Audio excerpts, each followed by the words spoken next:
I'll tell you what, we're back down here in the same hole. Of course, as always, I say, here we are down in the Cargo Muchachos on their claims. And what we're going to do right now is, you know, we've been prospecting, we've detected, we've found some nuggets in here.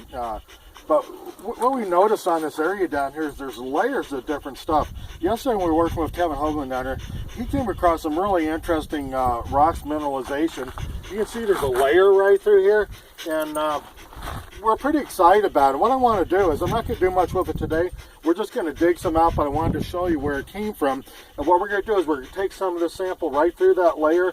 Some of these rocks, they contain a lot of iron and minerals and different stuff in there. It kind of really looks like it's gold-bearing material. So what we're going to do, we're going to collect a bunch of this stuff up. I'm going to put it in a sample bag. We're going to take it back home. It's not going to be on this video. We'll shoot another video on that. But I just wanted to show you where it came from.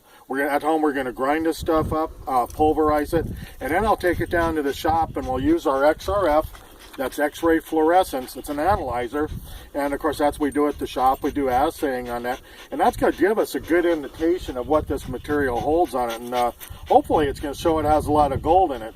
We found quite a bit down here already, but this is kind of interesting. It's just going to kind of answer some questions for us on this thing. So what I'll do, I'm just going to work on this layer. You can just see it right through here. I'm just going to take, it's pretty fragile stuff. And I'll just see if I can kind of dig this out with some cups, and exactly what I wanted right there. We're just working right into that, getting some of those rocks out of there.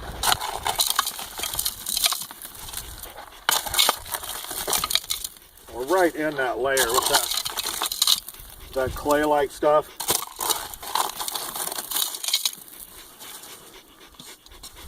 And we're not going to need a whole lot more than that.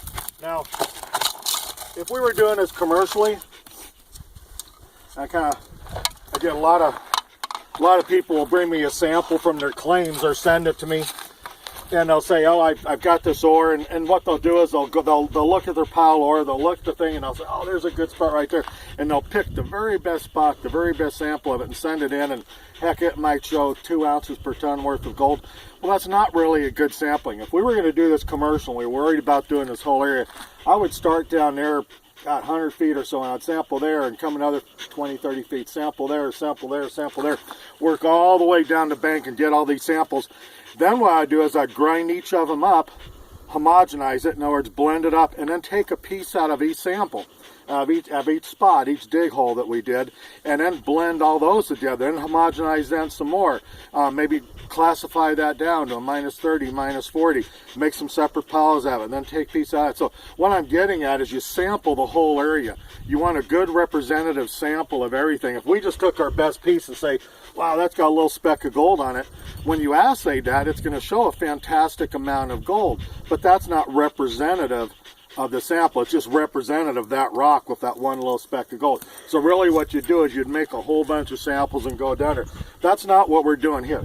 We're just interested in this one layer, and we just kind of see what that holds, what it is. We're just kind of out of curiosity we're going to do it. So I thought we'd shoot this quick little video on this. It might give you guys, if you do ever want to do any sampling or assaying, what you want to do, kind of an idea to do it as far as how you get a good representative sample of it. In reality, you'd probably have 30, 40 pounds of material that you end up really only coming out with just a couple ounces of it, maybe 30 or 40 grams of material, and that's what we actually sample. But that's a representative of the whole area of all that material, of what it would contain on it. But for today, we're kind of breaking the rules a little bit. We're just going to take a little bit of this layer down here, kind of at some point it looks like it might have been a false bedrock, and see what we get out of it. And next time we come back on with you, we're going to be at the shop, and we're actually going to X-ray fluorescence. What that does, I'll explain that all at the shop on the machine, and how it works and the results and all that. So for right now, San Diego Prospector with my bag of goodies right here, signing off, and we'll hope to see you soon.